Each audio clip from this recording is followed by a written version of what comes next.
Well, good morning and welcome to our latest webinar. My name is Craig Butler. I'm a director here at Thomas Carroll. I oversee our wealth management and high net worth general insurance divisions. Now, before we get into the webinar, I do have an apology to make.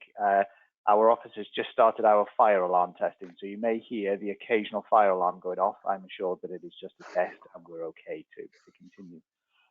So welcome to our webinar. Today we're going to be talking about investment markets. We're going to have a think about where they've been over the last 12 months. And we're also going to hopefully talk about where they're likely to go and how that's going to impact our own positions. Delighted to invite Chris Fleming and Stuart Hutchinson onto our panel today. Chris and Stuart, thank you very much for joining. By way of introductions, Chris is an investment director within Square Mile's portfolio management team and is responsible for managing a range of model portfolios. He has over 20 years of investment experience, having worked in both retail and institutional markets, where he's advised on some of the UK's largest pension schemes. He holds a degree in mathematics from the University of Canterbury, New Zealand, and is a CFA charter holder. For any of you that are frequent listeners to our wealth management webinars, Chris will be very familiar to you. So Chris, thank you very much for joining us once again. Thanks, Greg, and hi, everybody. Hi, Chris. And we have a new panelist today, so a very warm welcome to Stuart. Stuart joined Brooks Macdonald in 2017 and manages bespoke discretionary portfolios on behalf of a range of clients. Prior to joining Brooks Macdonald, Stuart worked at WH Ireland as a private client investment manager and at Cambridge Associates as a senior analyst. He has over 16 years of experience in financial services and holds a degree in economics and holds the Chartered Wealth Management qualification from the Chartered Institute of Securities and Investments. Stuart's also a fellow of the CISI and is currently president of the Wales Committee. He also holds an affiliate membership of the Society of Trusts and Estates Practitioners. So again, Stuart, very warm welcome to our panel. Thank you very much for joining us. Morning. Yes, you're welcome. Thank you, Stuart. Just before we get into the main body of the webinar, a couple of housekeeping items for you. So the webinar is being recorded and you'll receive a copy of the webinar later this afternoon or tomorrow. During the webinar, please do submit any questions that you might have in your question panel. I'll be asking the questions of Chris and Stuart, and we'll do our very best to answer all of your questions today. If for any reason we can't answer your question, we will provide you with an email response following the webinar. In the handout section of our panel, you'll find access to the presentation slides that Chris and Stuart will be using during today's webinar. At the end of the webinar, a very small survey will pop up, and we'd be very grateful if you could just spend a couple of minutes completing the survey to give us feedback, as we're always very keen to ensure that we're adding value to you. So we've had quite a few questions in already, so thank you very much to those of you that have submitted questions. And as I say, if there are any questions during today's webinar, please do submit those in the question box. So let's get straight into the first question, and this is a nice easy one, and Chris is going to kick us off. So Chris, what has happened to investment markets over the last 12 months? And I suppose most importantly, are we heading for a repeat of the 2008 global banking crisis? Thanks, Craig. Yeah, drawing the short straw on this one because we could go on forever, couldn't we? I mean, I think if you just cast your minds back, if you can, 2020 was actually quite a good year for returns across markets, and we at Square Mile certainly went into the Christmas break feeling quite chuffed with what was going on in the markets. And when we came back in the new year, the proverbial had hit the fan, and it was all driven by a massive change in interest rate rhetoric coming out of predominantly the US market or the Fed market. Now, up until that point in time, they had led us to believe that inflation was this thing called transitory, which I think now they have gone and banned from the dictionary completely because they got it horribly, horribly wrong. In the UK, the Bank of England toyed with the idea of lifting interest rates in November, but then bottled it because we had this thing called Omicron kicking around. Now that's really hard to believe, but that was within the last 12 months that happened. So they delayed their decision of lifting interest rates across the market. But when we came back, the message was very much, and this is coming back after Christmas break, that it's wrong. We're going to have to raise rates, but not only that, we're going to have to lift it incredibly quickly. Now, if we looked at the impact this began to have on the market on the first slide, please, we can see this triggered a sell-off across all major markets. Now, what this chart is showing you is the core bond and equity markets. The blue line is the FTSE All-Share, which is, 3/4 of that is what you'll be familiar with, is made up of the FTSE 100. The rest of it is the mid and smaller cap of the market. We then have a global index being the red line, and below that we've got two conventional bond indices. Now this is over a 6-month period to the end of June. It has moved on a little bit, and post the end of Q2 we've had a little bit more good news in the markets, but certainly not the green shoots of a recovery. But you can see here the significance of the sell-off over this period, which left at the global equity market down 11%, and the bond markets, which are supposed to be safe in terms of investments, down 14–15%. Now, what caused that? Well, it was a staggeringly and alarmingly reversal of interest rate policy and it moving quickly. Now, bonds do not like interest rate movements up. They have an inverse relationship. So when interest rates move up, the value of them fall down because the investments become more attractive elsewhere, and they certainly don't like inflation, and that's what we've seen in the bond markets.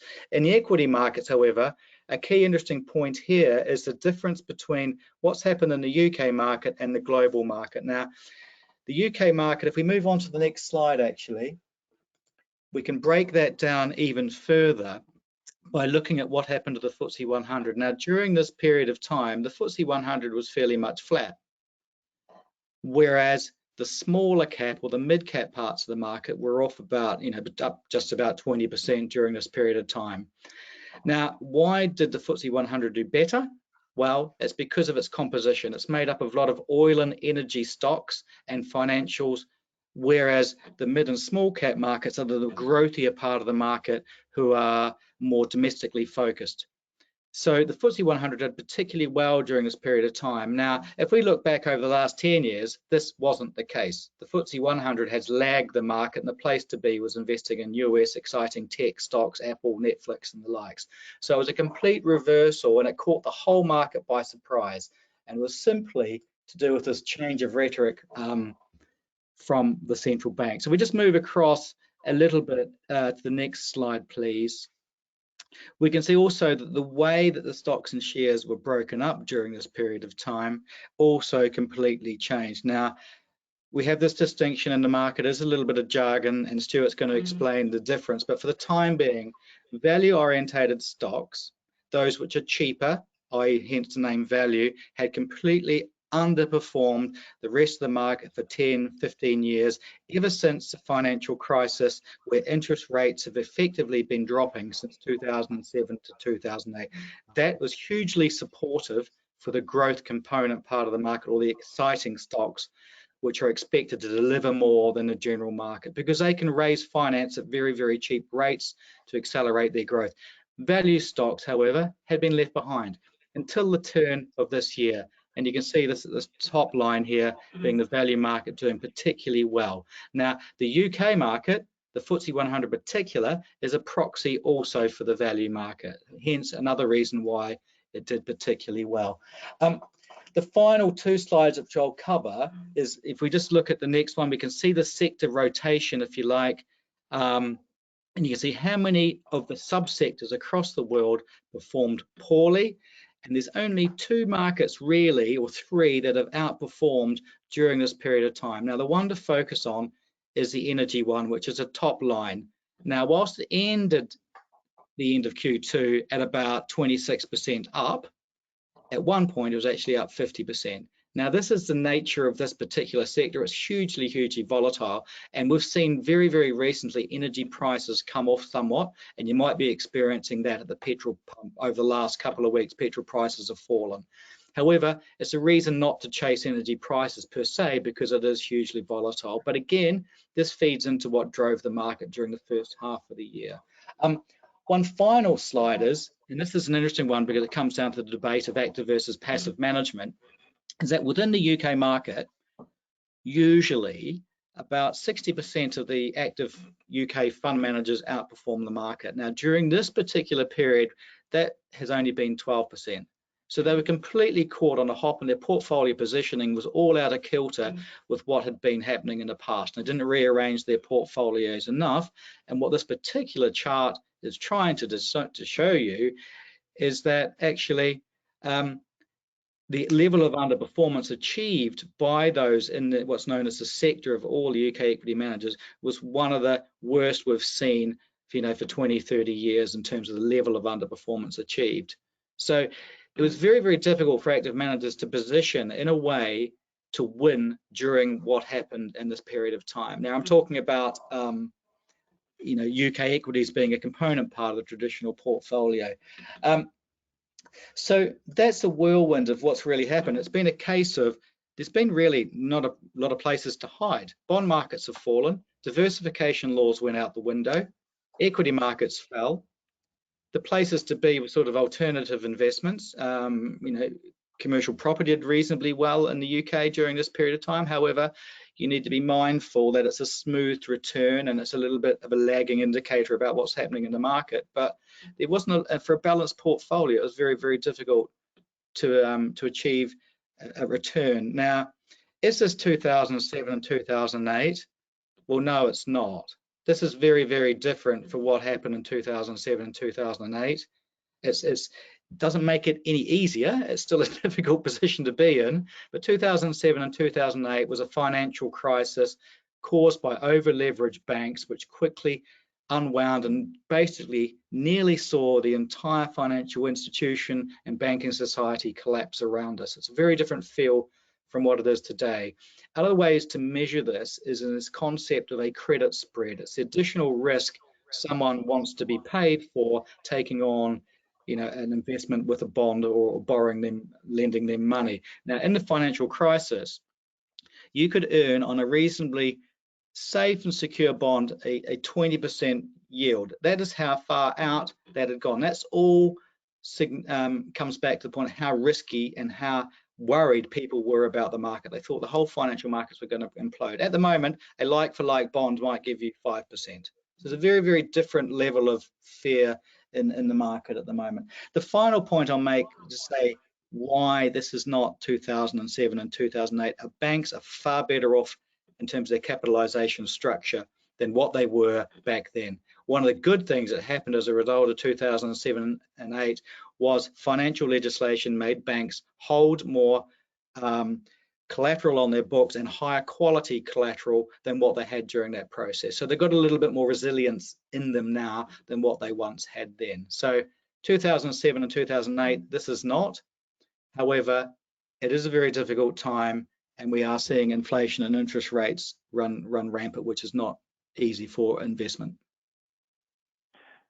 Chris, thanks very much for that. I suppose it would be really interesting, and Stuart, you may have some thoughts on this yourself as well, just to understand where we are and how things are different from 2007, not necessarily in terms of capitalization of banks and stuff like that, but job levels and household debt levels. So how much of a different place are we in for the average family on the street? It's interesting. Normally when you head into recession, which the Bank of England have come out and said, asset price valuations are toppy, and so they're prime and ready to fall. At the moment, they're not. They're not toppy, and that's the difference between 2007 and 2008. We've also got this concept of a huge level of employment in the UK and in the US. They're at incredible levels. I read a stat the other day.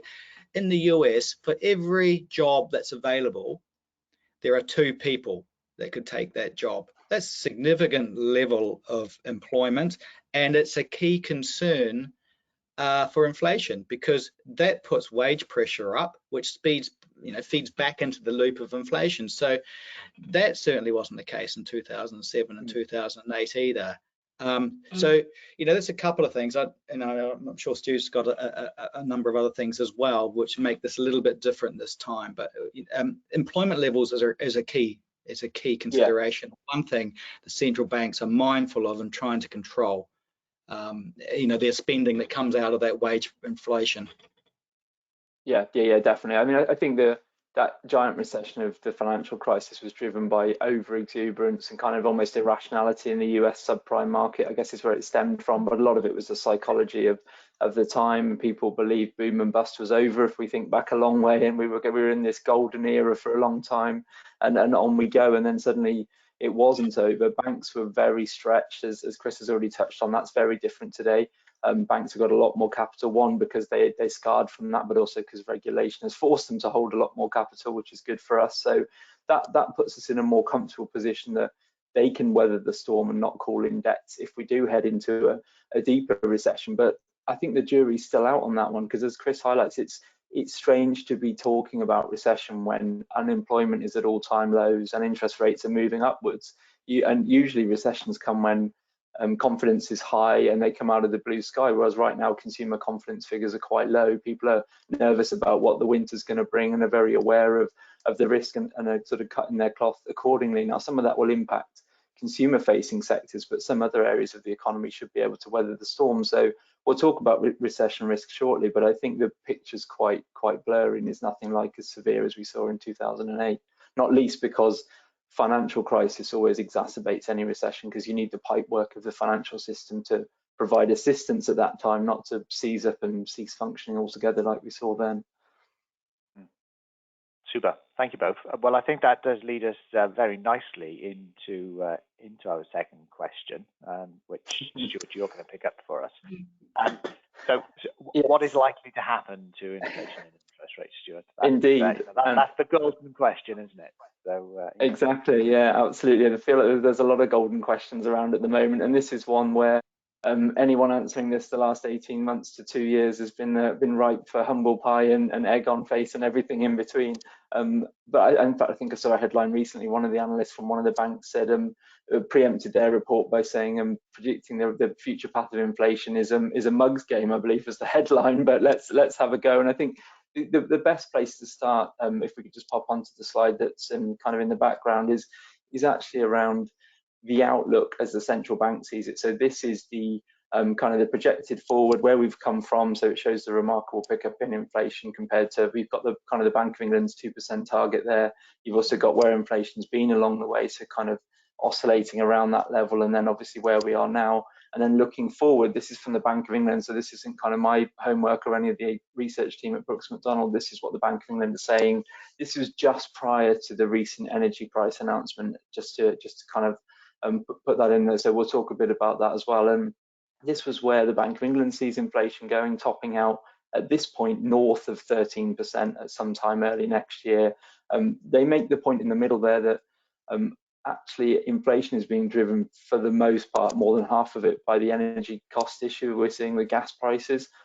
It's no surprise to anybody. I think if we're going to look at the likely outlook for rates and inflation, we have to understand what's driving it. And Chris has already touched on where we've come from, did an excellent job of explaining kind of the change this year in central bank tone from an environment of transitory COVID reopening inflation to actually a more sustained, this is actually a proper problem that needs addressing with interest rates. And we're now seeing some of that coming through in the inflationary figures, and markets are focusing very closely month to month on where inflation might go. You possibly would have seen a bit of a sell-off a couple of days ago in the US when the figure over there for their monthly inflation print was slightly higher than anticipated, not dramatically so, and broadly in line with where you would expect, but markets are really focusing closely on this. And we're seeing, as you see there, 13%. Some of the investment banks around this time were giving higher numbers, 15, 16% or greater. But I think now that we've got an agreement coming from government, we've finally got a prime minister and government in place. Obviously,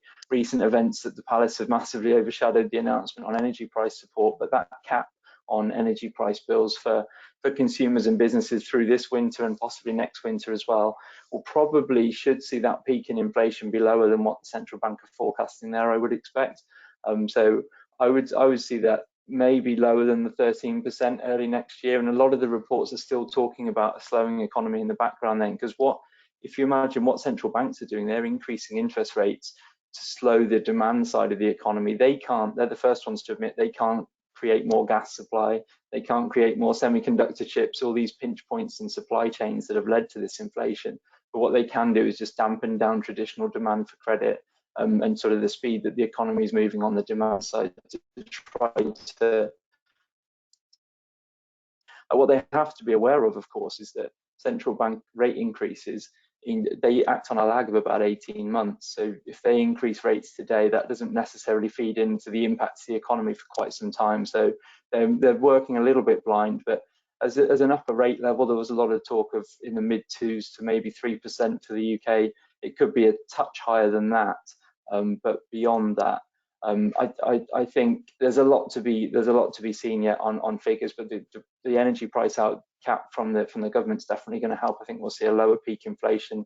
It will be early next year, and then I think the slowing demand and slowing economy will see inflation fall possibly fairly dramatically. Because you have to think of inflation as a year-on-year number. That's the key thing to remember. So if gas prices go up 150%. In 12 months' time, they're going to have to go up 150% again, or they're going to be flat versus where they were the year before, because it's a rolling figure. So it's actually one or two in the Bank of England in sort of private circles I know have admitted that gas prices will be a huge downside risk to inflation in the future if there is ever some sort of agreement or ceasefire or a pattern of behaviour over in Eastern Europe that's going to allow a more steady supply of gas, or alternatively Europe moves towards a different kind of supply model from elsewhere, and renewables and nuclear power. But either way, that problem will solve itself, because that's kind of how economics works over the medium term. But for now, we have to address the near-term gas supply issue, and if that does get addressed, then you could very well see a fall in inflation. So lots of uncertainty. I would say probably the low teens early next year, and rates and inflation hopefully falling out the headlines by sometime in the middle of next year. But it's going to be a tricky winter and highly uncertain models, I would say. Thanks, Stuart. We've had a question in around currency, and I think it links into what you were just talking about now with central banks and interest rates. So UK base rate 1.75. I think I'm right in saying that the Fed rate is currently 2.5%. The question really is around the pound and the impact. We've seen a weakening pound in recent weeks. I think the lowest since about 1985. I would have been 10 at the time. I'll open this to both of you. Currency, should we be concerned? Impacts? It's a strange one. The impacts are very interesting, because actually it can be quite positive. As Chris has touched on, the FTSE 100, so the largest 100 companies listed in London, they generate a lot of their earnings in overseas currencies, so not in pounds. So part of the reason that index has been quite resilient this year is because if you're an HSBC or a Shell that earning in dollars and then reporting in pounds, when the dollar gets stronger, your earnings appreciate just on the basis of the foreign exchange. So in that way, it's been a positive. I think going forward, I mean, currency pairs, as you tend to think of them, so say the pound versus the dollar, it's almost a relative strength or an attractiveness competition between the two economies. And what that's basically saying to you at the moment is Europe and the UK, so the euro's at all-time or very low lows, it's at parity with the dollar, it's dropped to 1 for 1, and they're in a similar position, I think about 15% down against the dollar year to date, same as sterling. A lot of that's because this gas supply issue that's pushing inflation in our part of the world is not so much of a problem in the US, so they're not facing the same sort of cost challenges, which is likely to lead to better economic growth outlook over there, possibly higher interest rates, more attractive currency. So I think that's where a lot of it stems from. We're still unhedged on the dollar at the moment, but we are talking about it a bit more, because at some point, if sterling finds its feet, then those returns overseas that have been quite cushioned by it need to be protected, really. I'm not sure what Chris's views are. Yeah, it is interesting. I mean, one thing although sterling does have imports inflation, so it's it's another inflationary force that's coming into the country. You think it's cheaper for everyone to buy goods here, so they bring it all in and pay for it over here, and they can afford a lot more, so that pushes prices up. But it's difficult to know where it goes from here. It's a huge vote on UK PLC, I think. Talk about Truss's, what was it, a couple of £3,500 or whatever she's going to spend, over the next couple of years to seal the price cap. Oh, sorry, it's 150 billion is what she's planning. I mean, where does that get funded from? Are we going to issue some more gilts? Well, gilt yields have gone up off the back of it because they're concerned about the credibility of the level of debt in the UK and how they're going to fund it. So it's a massive vote in confidence or lack of confidence in UK PLC at the moment. But as we've been talking about, markets can overreact. And so is this the floor? And could we see actually a little bit more strengthening for the time being? I mean, we're not crystal ball gazers, so it's difficult to see, but it doesn't make it any easier when you go travel abroad at the moment, that's for sure. Yeah. Don't take your family to Disneyland is what I'm saying. Great, thanks both. So let's move on to question 3. So we had a question in around a recession or potential recession and how that's likely to impact investments. So Stuart, you're going to start this one off for us, and you're going to talk a little bit about growth stocks and value stocks, I think. Yeah, I will do. I'm conscious of timing, so I'll try to keep it to headline level. But yeah, if we just jump onto the first slide as well, please. I think it's worth, as much as anything, you'll hear these terms quite a lot at the moment, possibly more than ever, growth and value. I use them a lot, and Chris, no doubt, and probably Craig, and you'll read about them if you see anything kind of investment related. And I thought it worth, apologies to anyone on the line who's already very familiar, but I thought it worth outlining in different areas kind of what each of these actually typifies, and really the types of stocks that sit within those sectors. So I put this quick picture together just to show you that growth stocks, as the name implies, have a potential for higher growth going forward. They typically pay little or no dividend, reinvesting in the business for future growth. What I should say, obviously, the world is a lot grayer than these kind of pigeonholes that we tend to fit things into, but it's useful to, I think, for the mindset to help to see what's going on and what might go on in the future. So growth stocks are companies hopefully rapidly expanding. When analysts are looking at them, they're looking at metrics such as your traditional price to earnings ratios, earnings being profits the company generates. A lot of these companies might not generate profits, so they'd look at price to sales ratios instead. Things like expected earnings growth rates, is that realistic? Things around profitability ratios in the future, how efficient are these companies with the capital that's being plowed back into them. Value, on the other hand, is sort of your unloved, overlooked areas of the market, as Chris touched on earlier, maybe left behind. Last year, ironically, that was traditional sectors like oil and gas, mining, banks, things that weren't as fun and rapidly expanding as areas like the tech space in the US. We saw the tech space in the US massively outperform during the COVID pandemic because lockdowns were pretty tough on those traditional businesses when the oil price, believe it or not, it seems a long time ago, was trading close to single digits. For us now, we're happy it's back under $100 again for the time being.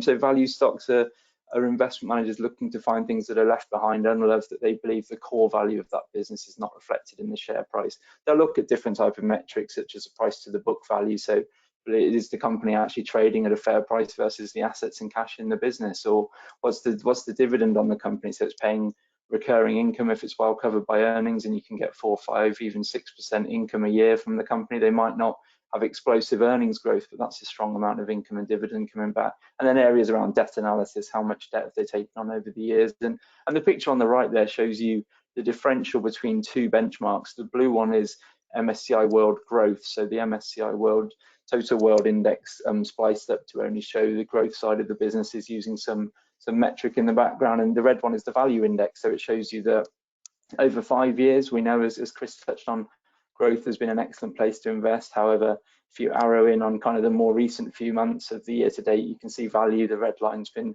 fairly solid right up until recently. This is until 13th of September, so earlier this week, whereas the blue line has had a much tougher year as inflation and rising interest rates have really bitten into the valuations there. So I wanted to provide a bit of background, and then talking about how will recession impact asset values.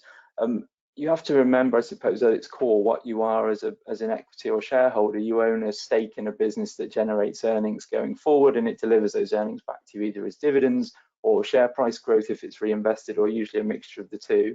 And then, so by extension, a recession causes a slowdown in economic activity. It causes perhaps a weakening in earnings for different businesses in different sectors. And from that, you have to then take a read through as to what extent earnings are going to be impacted, as to what extent share prices might be impacted by that recession. So there's a lot of guesswork involved. There's a lot of thinking through. I think it's, for me, if we go into a deep recession, then yes, earnings will be impacted, and I expect equity markets will struggle. That's not kind of my base case as to where we are now. You also have to remember markets look forward with their pricing. So even though the FTSE 100 has been quite resilient, markets like the NASDAQ in the US, which is where a lot of the tech companies are listed, that's down 25% year to date. So that's already priced in a pretty tough environment. The S&P is down, I think, 17-18%, which is the benchmark index in the US.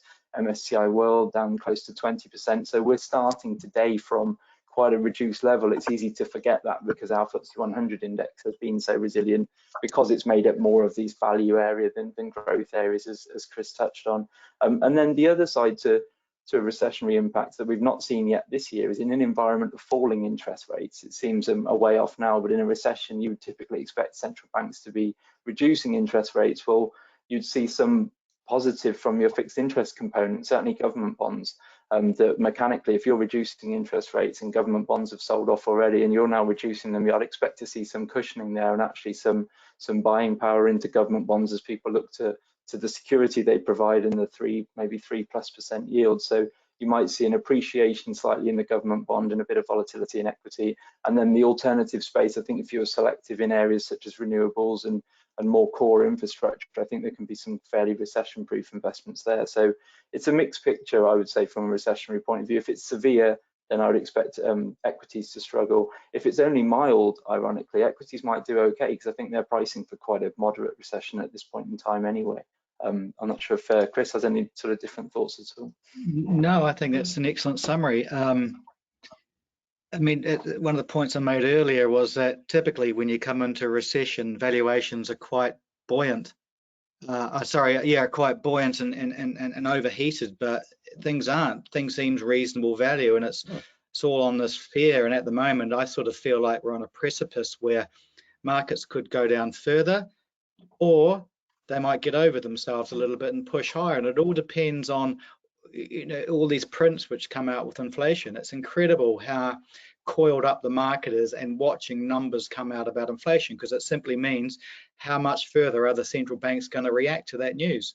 As we saw the other day, you know, it was only up a little bit. It was a rounding almost in the States, but it hadn't continued to trend from before. But the NASDAQ the next day fell 5%. I mean, it's like, wow. So the way we're sort of describing it is that so far it's sort of been concerns about valuation, which has driven the markets down. However, if earnings start to struggle to come through from underlying companies, then we could see another fall off. And thankfully, so far, earning figures coming through from when companies release their accounts have been quite solid, especially the big ones in the US, which was really, really critical.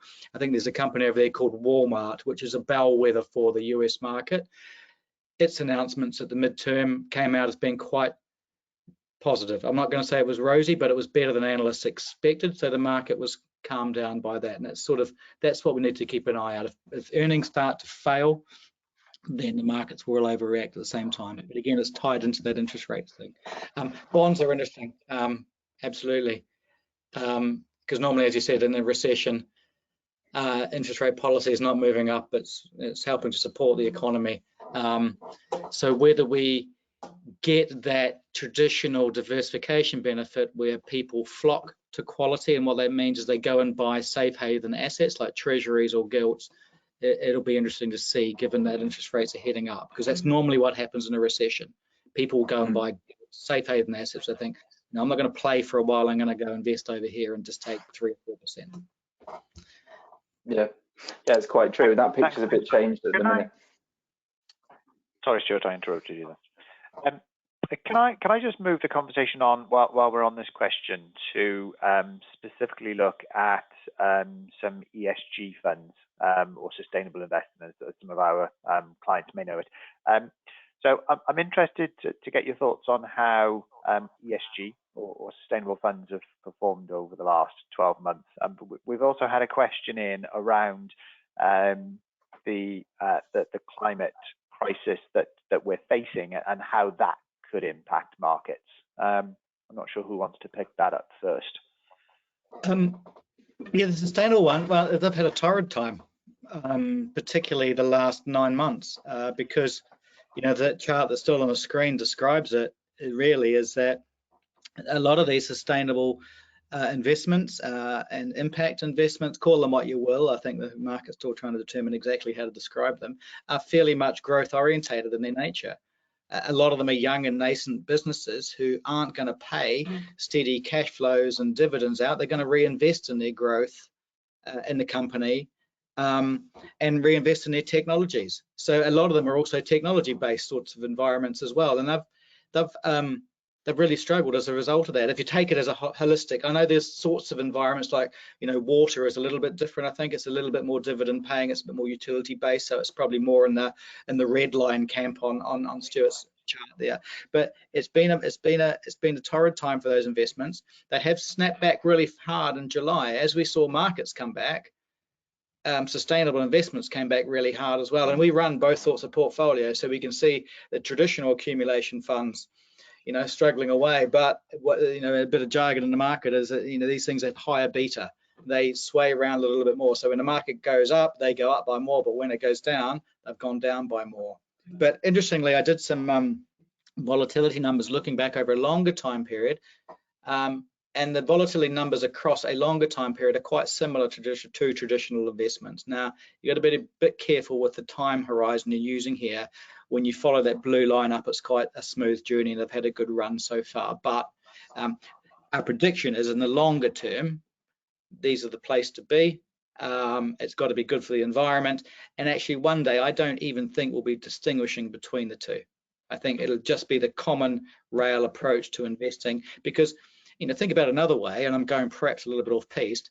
Who has all the reserves at the moment to be able to do anything about this in the company sector? Well, it's the dirty oil and gas suppliers. Think about how big BP is, how big is Shell, and they want to exist one day, so they've got all the capital available to invest in this new technology and will move across and become a part of the mainstream. But at the moment, they're tarnished with the naughty step, if you like, because of what's gone on. So yeah, it's been a tough time, but longer term, we think, you know, it is, you know, a reasonable place of investment, and it'll become one thing. Who knows how long that'll be, though? You know, we're talking 5 years at least. Yeah, and I would echo all that. The only part I would maybe just add in on our side is we include sustainability investments as one of our core long-term themes in all of our portfolios at this point. As Chris said, we have sort of an ESG focused strategy and a non-ESG, or a non-responsible, as a client once called it, or an irresponsible service and a responsible service. But yeah, because I think that is a fantastic long-term area to invest, but it does come with near-term volatility at times like this. But provided you've got the personal ability to ride it out, I expect it'll remain a very good area to be, as we know the challenges we all face in terms of living a cleaner, greener way of life in all aspects. Super, thank you both. Well, time is absolutely flying by. We've got about 5 minutes left, and quite a few questions left to get through. So let's move on to question 4.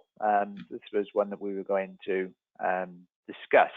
And I suppose it leads on from the conversation we were just having about potential recession. But what impact is that likely to have on residential and commercial property prices?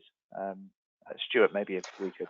Yeah, I'm happy to kick off on this one. I know it's not a lot of what we do is away from property. We're always aware that our clients often have a substantial either single or multiple residences residential, and some commercial properties held as well, potentially as well. So we tend to not have core positions and very large positions, but in terms of the views actually garnered them, our property team are garnered their views on the outlook, and generally thinking it challenged was the word that came up a few times. The areas they're particularly happy with and where we focused our property exposure commercially has been in areas like logistics parks next to motorways, data centers that provide infrastructure for cloud computing, the investments around sort of healthcare, be that care home properties sat within sort of retail investment trusts, or potentially doctors' surgeries. You can buy sort of groups of businesses that own underlying. So that type of property we think is going to be very resilient and very inflation-linked earnings going forward. Traditional commercial property that's maybe more consumer-facing in areas like retail, hospitality, high street, I would say could be in for a tougher time the next 6 months, depending on what level of government support makes it to businesses, because there's a price cap for households, not for businesses. Now, I know they've said they're providing support, but we need probably more detail on how that's going to work, and probably pretty fast as the weather gets colder. So I think commercial property is possibly a bit trickier, and residential, similarly, there's been lots of demand coming out of COVID. I've been surprised at how resilient, as always, the UK residential property market seems to be. However, this rise in interest rates that we've not seen for decades, really, as people's fixed rates roll off and they have to refinance onto higher rate mortgages, I think we're possibly in for. I'm not going to be someone that calls a property collapse, because that never seems to occur, and we do know we've got a shortage of property in the UK. But I think we could see certainly a slowing down of transactions, and maybe a bit of a tapering off of price increases at the very least within UK residential. But I don't have a particularly bleak view. It just might go onto a slower market and sort of catch up with itself a bit over the next few years.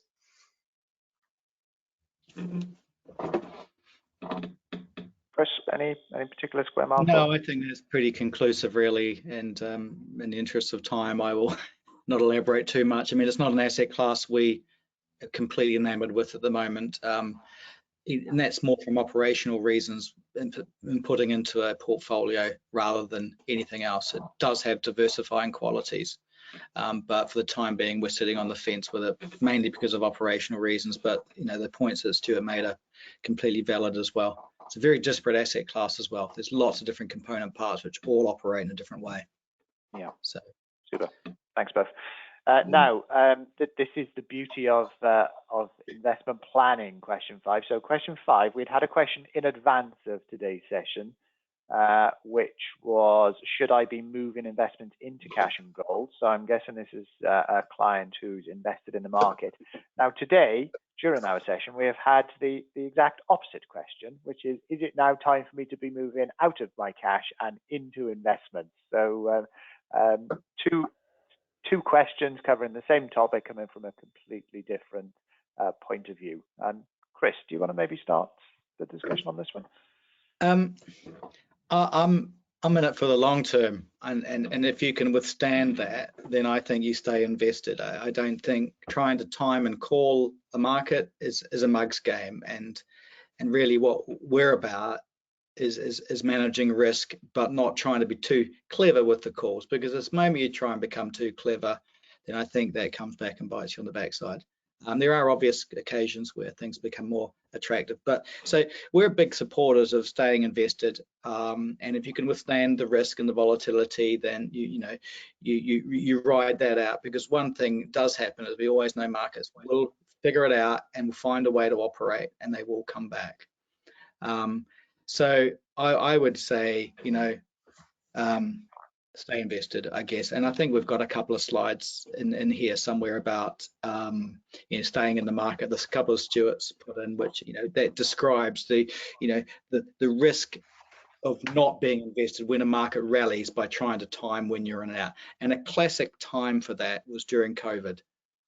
You can think about the sell-off in that market, absolutely abhorrent how fast and how quickly the market sold off.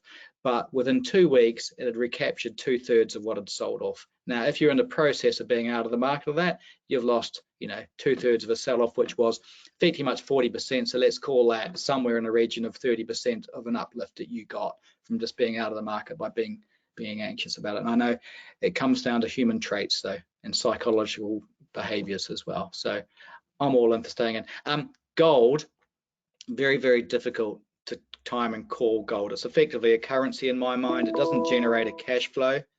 However, I'm just looking at the price of gold at the moment. Back in March, it was over 2,000, and it is now sitting and fallen down with very few spikes, falling. It's down about 1,600 an ounce at the moment. So that's US dollars an ounce. So during all of what's been going on, it has sold off incredibly. It's a difficult asset class to time and call. It's the sort of thing you'd have in a long-term portfolio as a percent position, not something that you just go and put all your money in.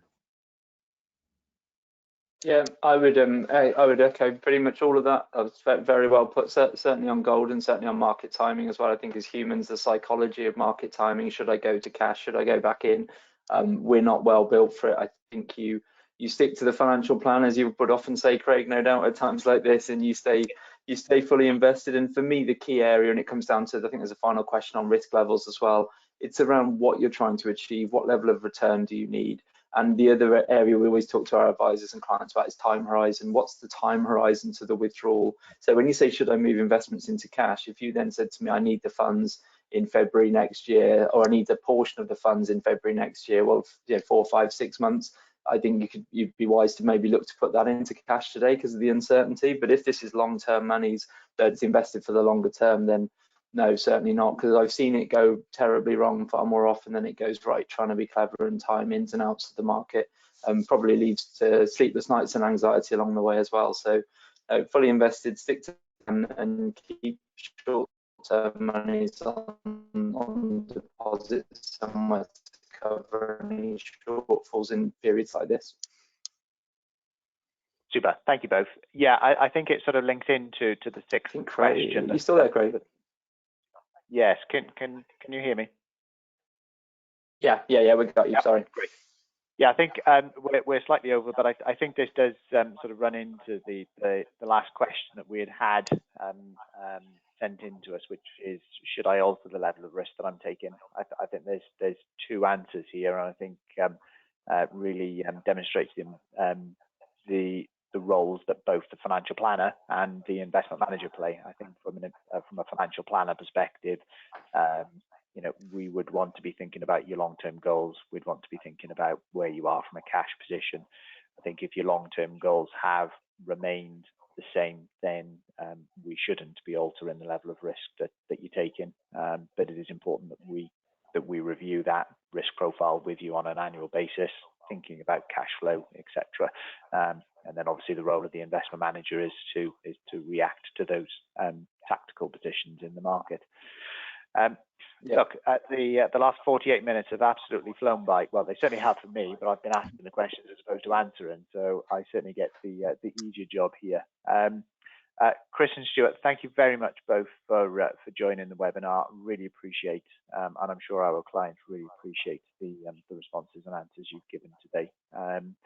If there are any final questions, please do feel free to send those in to either myself or you've got an email address just at the bottom, hello@thomas-carroll.co.uk, and certainly Chris, Stuart, or myself would be very happy to answer those.